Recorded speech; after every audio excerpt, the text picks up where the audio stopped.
আমি তো দেরি করে ফেলাইলাম, 1000 টন ইলিশ ভারত যাইব। ওরা মনে হয় আমার রেখে সবাই বিমানে উঠে গেছে। না তাড়াতাড়ি যাই তৈব। এই ইন্ডিয়ার টোটটাই কেমন জানি, যখন তখন যাওয়া লাগে। ধর আমগো কি একটা প্রিপারেশনের দরকার নাই নাকি? ভালো করে লাগেজটাও গোছাইতে পারি নাই। যাই তাড়াতাড়ি যাই, বিমান ধরতে হইব।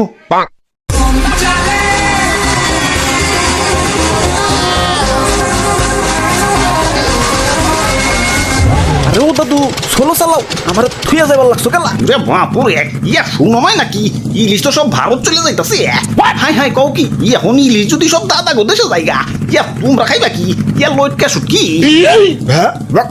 শুটকি মাছের গন্ধ আমি সহ্য করতে পারি না। দাদা তাড়াতাড়ি আহেন ভাই, ইলিশ বর্ডার ক্রস করার আগেই পদ্মার পার যায় আমাকে ইলিশ ভাজা খাইতে হইব।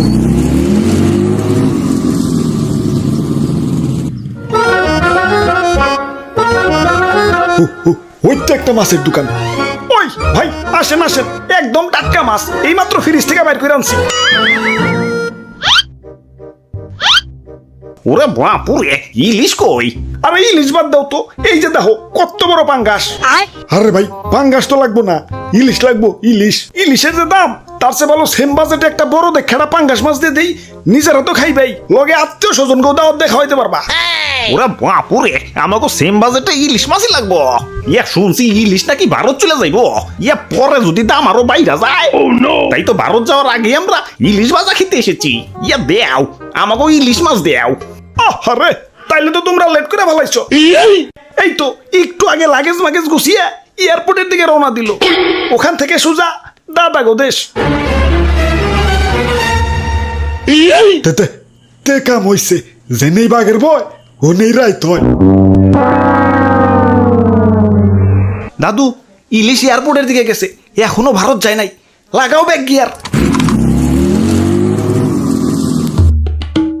বাহ কি সুন্দর বিমান, ওয়াও।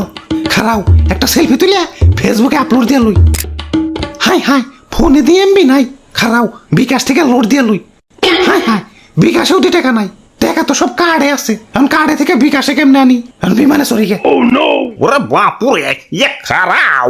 না সময় নাই, বিমান ছেড়ে দিব। আমার আবার দাদা গো দেশে, মানে ইলিশ লাভারের দেশে যাইতে হইব।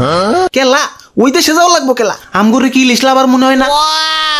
ধুর তোমরা ইলিশ লাভার, সি আমার একটু দাম বেশি দেখে অন্য দোকানে যে পাঙ্গাস কিনা খাও, তোমরা আবার ইলিশ লাভার, সি। ইয়ে মানে তোমার দাম যদি অস্বাভাবিক ভাবে বাইরে যায়, তাহলে তো পাঙ্গাস কিনাই ভালো। একটু বেশি দাম দিয়ে যদি কিনা খাওয়ার সাহস না পাও, তাহলে তোমরা কিসের ইলিশ লাভার? দাদারা আমার জন্য হাহাকার লাগাই দিছে। আমার সংকটে তো ওদের দেশে আমার দাম 5000 টাকা পর্যন্ত চলে গেছিল। তা ওরা কিনা খাইছে। ভালোবাসলে ওদের মতো ভালোবাসবা, তা না খালি কাও দাম কমাও দাম কমাও। তখন দেশে থাইকা কি আমার দাম কমাম রে? যা ভাগ, ডিস্টার্ব করিস না। ওরে বাপুরে, ইয়া দেশে এমনি যে ইলিশের দাম, এখন ইলিশ যদি ভারত জায়গা, ইয়া দাম তো আরো বাইরে যাইব। ইয়া যেমনি হোক ওরে আটকাই তুইব। ওরে বাপুরে, এই জোয়ান বয়সে তুমি বউ বাচ্চা রেখে বিদেশ যাইয়া, ওদের কথা কি একবার ভাইবা দেখছো?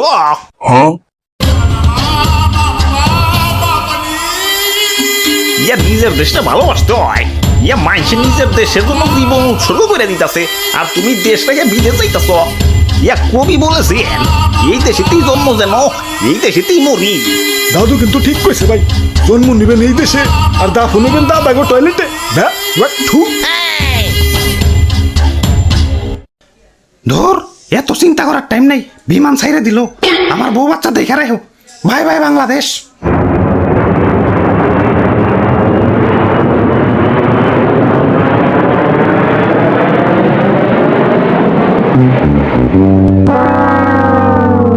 দাদু ইলিশ তো গেল গা, এখন আমরা কি খাম তাইলে? আরে ভাই টেনশন করেন কে, বউ বাচ্চা তো রাই খেয়ে গেছে। হ্যালো ভাই, ইলিশের বউ বাচ্চা মানে ওই যে ডিমালা ইলিশটা দেওছে, ইলিশের দাম কিন্তু বাইরে গেছে। তাহলে থাক, ওই যে পাঙ্গাসটা দাও।